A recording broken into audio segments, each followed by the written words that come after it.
Welcome to Stick at Night. I'm your Freeholder Anthony Romano, representing the cities of Hoboken and Jersey City. Today we have with us Kirsten Corley, Development Associate with the Covenant House. Welcome, Kirsten. Thank you very much for having me. I'm really excited to be here today. Thanks, Kirsten. Kirsten, tell us about you. Where are you located first? Okay, yes. So we are located in Newark. So we're throughout the entire state, but my desk is in Newark. But we serve areas like Jersey City, Atlantic City, Camden, Asbury Park, and many other places throughout the state. Okay, now for our audience, you say you serve these communities. What exactly is your population?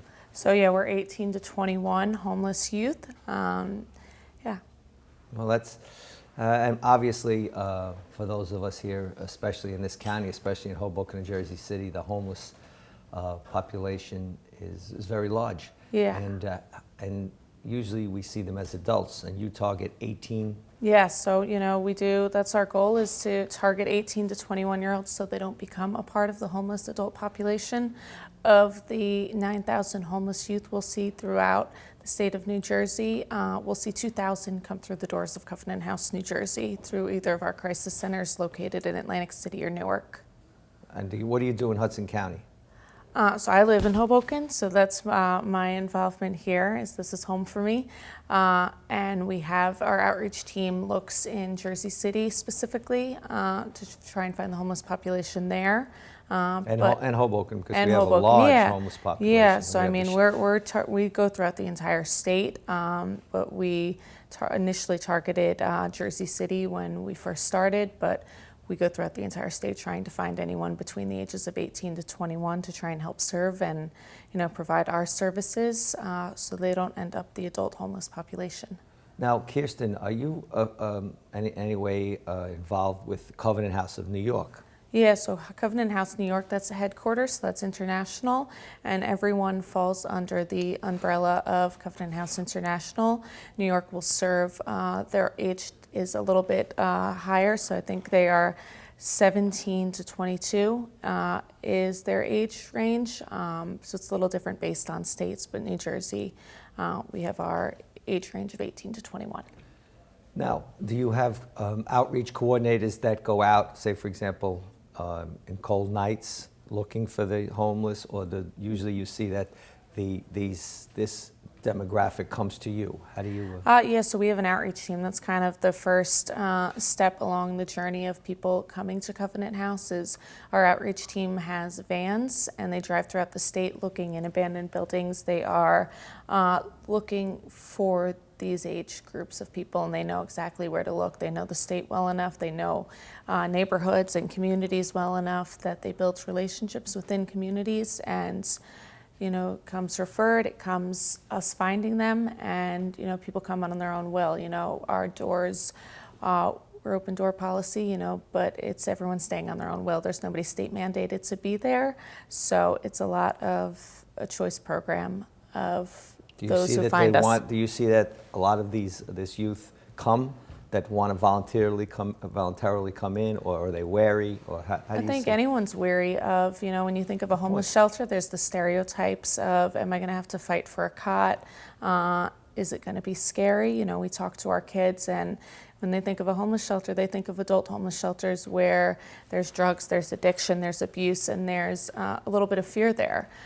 So when we make that connection, we try and tell them, it's only youth. It's people who are between the ages of 18 to 21 dealing with exactly what you're dealing with. So there's definitely that fear of walking through those doors. There's that fear of being 18 and, saying, I need help, thinking that maybe you're to blame for the situation that you're in, when in reality it's circumstances beyond their control. So yeah, we do see a lot of fear, we see apprehension, and that's what our outreach team does, is build relationships with individuals before bringing them to our doors. Well, I would assume, and I guess it's two questions I have, that you run into a lot of, there's runaway teens, Yep. There's the drug issue, I'm sure there's substance abuse problems, there's prostitution or abuse. Do you come across that a lot? Yeah. And how do you deal with that? So we'll start with the drugs. When it comes to youth, if they're staying at Covenant House, They are not, no drugs, no alcohol is our policy. So we're not dealing with youth who are dealing with substance abuse problems. If we do come across somebody, we will refer them to a different type of program that can give them the services that they need. When it comes to prostitution and sex trafficking, the statistic is if we don't find a youth that is on the streets, there is an 80% chance, within 48 hours, there's an 80% chance a sex trafficker will. And that's a problem within New Jersey. For the benefit of our audience, could you repeat that? That's an interesting statistic. So if we don't find youth within 48 hours, there's an 80% 48 hours of being alone on the streets. There's an 80% chance a sex trafficker will approach them. Wow. That's such a heavy statement. That is. We had a conference about a year ago at St. Peter's University, maybe it was a little longer, involving the sex traffic, and no one realizes how serious a problem it is. Yeah, we often think that it's a problem somewhere else. We think that international sex trafficking is somebody else's problem, that it doesn't happen in America. America is one of the top countries that deals with sex trafficking.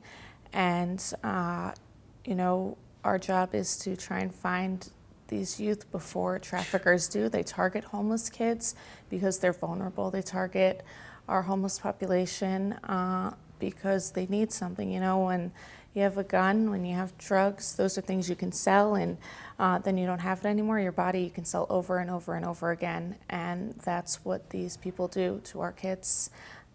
Oh, such a deep statement that you just gave, and you're really doing tremendous God's work, trying to save those that need to be saved the most.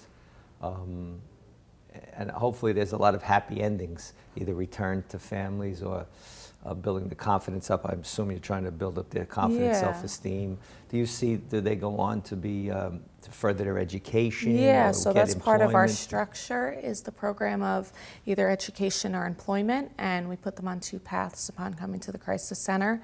And that's if they want a job, we pursue the relationships that we have companies we have relationships with, and help place them in different locations based on what their goal is, meeting with their caseworker and what their end goal is in mind. If they choose the education path, we have a team of teachers who help them get their GEDs, high school diplomas, college education. In your facilities, you have all this? Yep, we have our Dove Learning Center, which focuses on education and employment.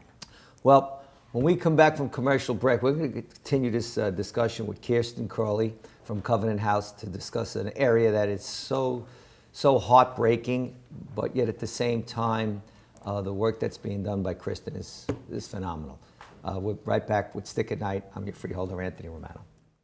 Voting by mail has never been easier. Just follow these steps to ensure your vote will be counted. Open your envelope. You will find your certificate, return envelope, and official ballot. When casting your ballot, use only a pencil, black, or blue ink, not red. Completely fill in the oval to the right of each selection. When writing in, do not repeat a name printed on the ballot. If torn or damaged, your vote will not be counted. Fold your ballot and place it in the pocket of the certificate before sealing it with the adhesive strip. Do not detach the strip and paper from the certificate. Fill out the required information on the certificate and don't forget to sign. If you are not mailing or delivering your ballot in person, make sure both you and the bearer of the ballot sign your name and address on the certificate and return envelope. After that, just place it in the mailbox and your vote will be counted. For more information, you can visit our website at www.hudsoncountyclerk.org or www.hudsoncountyNJ.org. It has actually changed my life. It's wonderful to be in recovery. I'm also a grandpa, a great-grandpa. I found joy in being abstinent from use. I'm a family member, I'm a productive member of society, I'm a dog owner, things like that. I'm a fiance.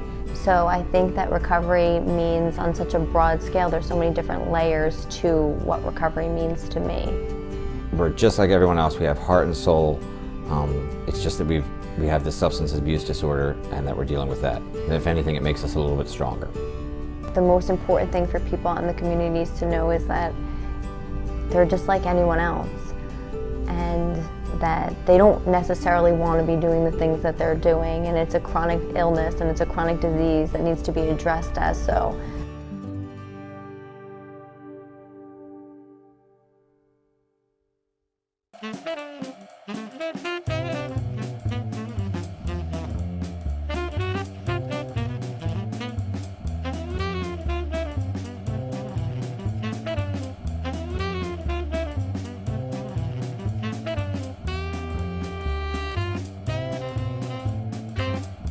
Welcome back to Stick at Night.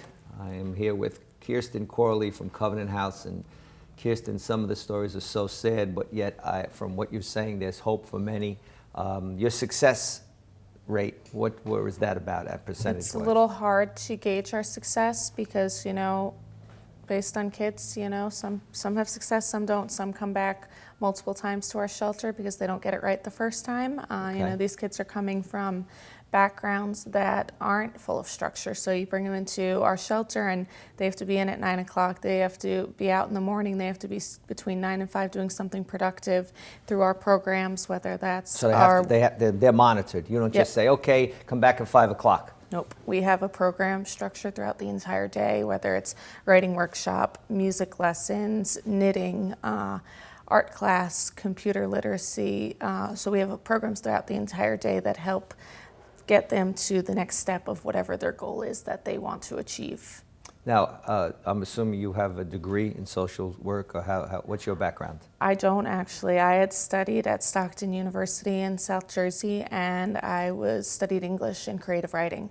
So I had gone to New York, and I worked there for about 5 years writing and editing. And while I was Covenant House? No, for just a website, and I was volunteering with Covenant House. So I was volunteering and on the associate board with Covenant House, and it was something that I'd always kept in the back of my mind. Your passion can turn into a career if you're lucky, and that's what happened for me. So I got an offer when I was living in Brooklyn to come back to Jersey and run a young professional board throughout the state of New Jersey. So that's what I'm doing here. So are you a volunteer? No. No, I get paid, yeah. A question I have for you is, years ago, maybe it was before you, obviously, there was a whole controversy with Covenant House in New York. It started off with a big bang with corporations. I remember when I was in college, and Lee Iacocca and all involved, and then there was somehow a priest and something, I don't know if it was financial or whatever else had happened. Has that controversy been eliminated? Has everything been straightened out? Is there now an oversight watching this? I mean, you never forget history, and it isn't our job to pretend that didn't happen. But it is our job to continue to do the good work that Father Richter was the priest that had gotten really led the program of Covenant House, and we take that mission. It, correct? Yep, we take the mission and we take the mission statement of serving our kids with absolute love and respect, and we steer forward with that in mind. While it was initially a religious-based organization, we steer away from that because we do see a lot of people from different communities and areas who need our services. So if I may tell our audience out there, Kay Corley at covenanthouse.org Yes. is Kirsten's email. And I think that for those of you who see something in the street in our audience and want to report it, Kay Corley at covenanthouse.org. For those of you who have been listening, it is just such a heartbreaking story about the number of homeless youth that are out there. And yet the work that Kirsten and Covenant House does is just phenomenal. Thank you. And you're to be applauded for that. Thank you. It's not work we do alone. As an organization, we are 86% privately funded. So what that means is individuals like yourself and others believe in our work. They believe in our mission. They believe in the success stories of our kids. And answering your question further about the success rate, while it's difficult to monitor, we do see a lot of success, and it's individuals that stay involved and want to believe in our work. So the youth come back and participate in our fundraising events and share the work that Covenant House does. Kirsten, you said 86% private funding. Yes. You get no government funding. We get a little or bit, about grants. 10% Now, of. where do you apply? Do you apply state, for example, Hudson County? Do you apply for any grants at Hudson County? Yeah, so we have about 3 people who work in our grants department. So they handle any grants that throughout the state that would fit the mold of things that we can apply to. So I know we at the county level with our social services and with our homeless task force, we deal with nonprofits. Yeah. And I'm hoping that, you know, Randy Moore is excellent. She does a lot of our homeless task force. And did you ever get to know Randy? That's not my area specifically, so you know I'd have to ask our grant team if they know her, and her, correct? Yes. Yes, I would have to ask our grant team if they know Randy, and I can get back to you on that. Yeah, because she's a wonderful resource. Yes. And you know, hopefully with what you're doing, you need all your help that you can get. We have our warming center, as you know, in Kearney. Yeah. For the adults, but you target a segment of the population that sometimes can be overlooked. Yes. You know, I mean, yeah. So we don't think that there are homeless kids. No, but and when you see, for example, at the shelter in Hoboken, our shelter, you don't see many young people there. I mean, again, on the outside, you know, waiting online. So it's interesting, where are those young homeless going? And as you said, maybe they fear going into the quote-unquote typical homeless shelter. Yeah. A lot of them couch surf, a lot of them stay in abandoned buildings, a lot of them sleep on the streets.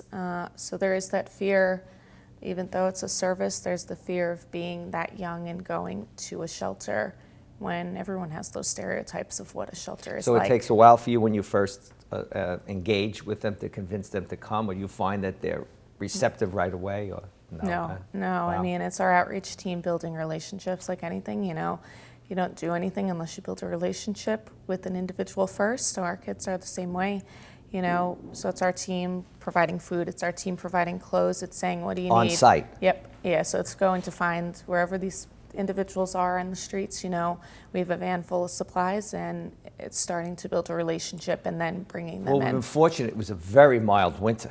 Very mild. This Yeah. is probably one of the mildest winters in history as compared to 2 years ago. It was very cold. Yeah. And I know we, with the warming center, you know, we were filled to capacity. What exactly do you go out with the outreach team? No, that's not your job. No. So my role a little bit is, you know, bringing up the weather. We do these things called sleep outs, and what sleep out is a night where we sleep outside. Individuals who volunteer sleep outside with a box and a sleeping bag to raise money and awareness for homeless and trafficked youth. So yeah, we're doing it next Friday for our Young Professional edition. If we come back from the commercial, you have to get a little more detail about that. Okay. So what'd you call it? The sleep out. Sleep out. So you yourself sleep outside in a box. Yeah. At This will be what my 6th location? year. At- Well, I've done it in New York. I've done it in Newark. Next week I'm doing it in Newark. And how do you determine the locations? It's all outside our shelter, so we have a secured, outside? Oh, yeah. okay. So we have a secured Okay. parking lot. We do a program. You get to have dinner with our kids, and you hear people speak about the work that we do at Covenant House. Wow. When we come back from our break here, we're going to continue our discussion with Kirsten on the interesting work that she does, and we're very grateful that we have people like Kirsten and organizations like Covenant House. I'm your freeholder, Anthony Romano, and we'll be back after the break. To all the residents of Hudson County, please listen up. We need you. You know those times when you need to see the doctor, but you just can't get to the doctor? So where do you go? Go to the App Store, download the Telemed app from RWJ Barnabas Health, and you see the doctor right away. From any mobile device, whenever you want, wherever you are. Quality care, no appointment necessary. The doctor is online when you download the Telemed app. Don't you feel better already? RWJ Barnabas Health. Let's be healthy together. Hudson TMA reminds you that a bicycle is considered a vehicle. When you ride a bike, you must obey the rules of the road. Ride single file in the same direction as traffic. Obey traffic signs and signals. Signal your turns and look behind you before you turn. And always stay alert.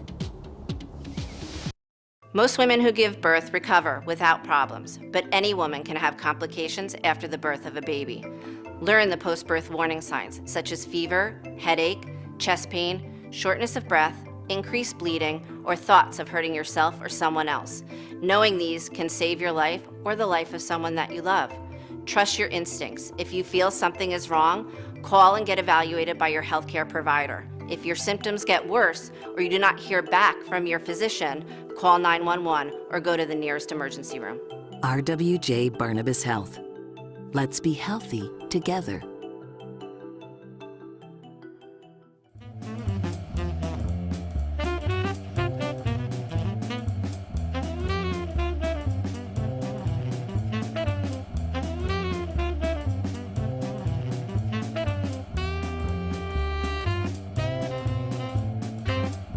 Welcome back to Stick at Night, and let's continue with Kirsten Corley from Covenant House.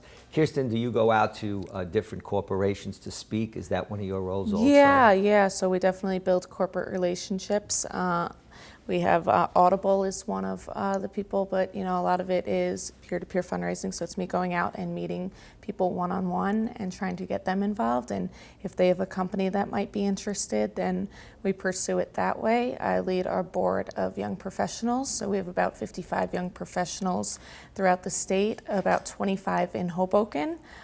So we have a large representative between Hoboken and Jersey City. We're pretty large represented on our board, and our biggest event, like I said, is our sleep out. Wow. I want to continue with the sleep out, but I just want to throw that out there. Party with a Purpose. Yes. I don't know if you heard the Scott DeLay. They raise money, and I'm hoping that maybe you can get on there. Give list. So my brother's fiance is on one of their leaders when it comes to event planning and all the great work that they do. So we've been in conversation with them, and excellent. I've been to a lot of their fundraiser. Yeah. It was my birthday last week, so I wasn't able to support Kelly in doing that, but I went to the one last year, and they do a lot of great work in the area. Yeah, the race. The race. I've done that before. Yes. And but it's interesting what you're saying about the sleep out. So yes. For those of you out there in the audience, just explain what you do. Yeah, so Sleep Out is a night where we raise both money and awareness for homeless and trafficked youth. And what you do is with a box and a sleeping bag, you come to our shelter, you meet some of our kids, you listen to our program, listen to speakers, have dinner, and then at around 11 p.m. outside our parking lot, which is based in Newark, we sleep outside with a box and a sleeping bag for the night. Wow. Yes. Do you ever have that in Hoboken or Jersey City? We haven't yet. I moved to Hoboken in hopes of, getting the community more engaged, and, that could be a conversation. We do a lot of community sleep out editions, so it's something I would love to see happen, and, why I moved here, because I see the potential of, all the greatness that is in Hoboken, and I felt it immediately upon move. I just moved here recently, so I'm a little bit new. From where? I was originally in Jersey City, and then I moved from Brooklyn, but my parents are in Central Jersey. Oh, so you're from Jersey City? I'm originally from I'm from Monmouth County, so Freehold. Okay. Yes.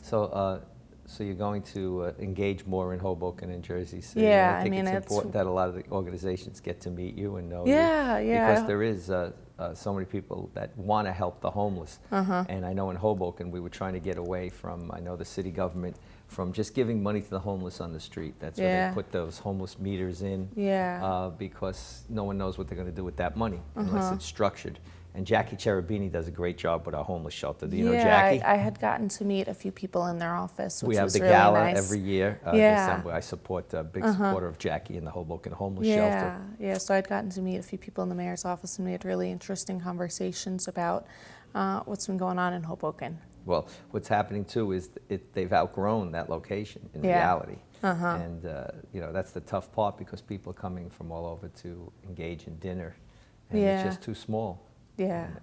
But Jackie does, and her staff do a phenomenal job. Erica Seitzman, and I know, for example, Bayonne Community Bank. I don't know if you have a connection there, but you should definitely. Tom Coughlin and Christine Bridgegal, they do a tremendous job with the homeless too. I mean, there's so many organizations that get involved, and you should address the Hudson County Chamber of Commerce. Okay. Yes, absolutely. Of which I'm a member, and they meet once a month on Fridays at the W in the morning, and I think that it's important that you make those inroads, because I never knew Covenant House was back in the area. I always think of Covenant House as being New York based. Yeah. New Jersey has the most sites out of any state. While we are international, we're in 31 different cities in 6 different countries. Really? New Jersey has the most sites.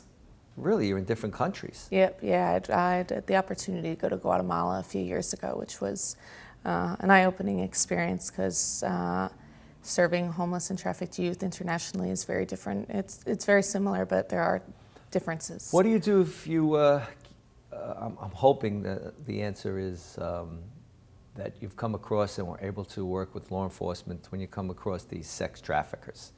Have you ever had any situation where you actually clashed or found out? So I know New York, I know a lot of I'm not too sure. I mean, I know we have relationships with law enforcement within New Jersey. The answer is yes. Myself directly would not work with them, and I know when it comes to identifying sex traffickers, I've heard a story in New York where one of our directors over there has very close relationships with the law enforcement there, and they were able to crack down on certain individuals. To me, one of the worst forms of human life are drug traffickers. Yeah. I mean, to take advantage of those that, that are in dire need. Yeah, drug trafficking and sex trafficking, all of it is no good. No, and again, what your work is doing is actually, helping to combat that because we take it around here, we don't realize how much of it is around, as you said. I learned so much when we had the seminar at St. Peter's University, and I was amazed. One woman that was there had been held for over 12 years and was hooked on heroin, and then she finally rescued her and she's turned her life around, and it was an amazing story. Yeah, And do you come across that? Do you bring people back from years later to be? Yeah, I mean, a lot of it isn't so much that they're trafficked and then they get addicted to drugs and that's how they stay in it. When a youth comes from an abusive relationship, they build relationships with these individuals who don't have their best interest at heart. So, when someone's trafficked, they think that person loves them. They think that is a real relationship when they're being used, they're being abused. So we do see people come in. I mean, the statistic is 10% of our 2,000 youth will be trafficked. So we see trafficking directly. When it comes to healing and getting the youth over the PTSD that they've experienced, we have staff, we have therapists on staff who help them overcome things like that.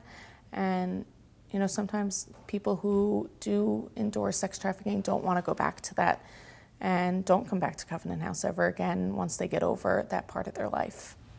Okay, well, I'll tell you, one other question I have for you before we break is do you feel a lot of the homeless, are they from families outside the states, Midwest, or are they from right here?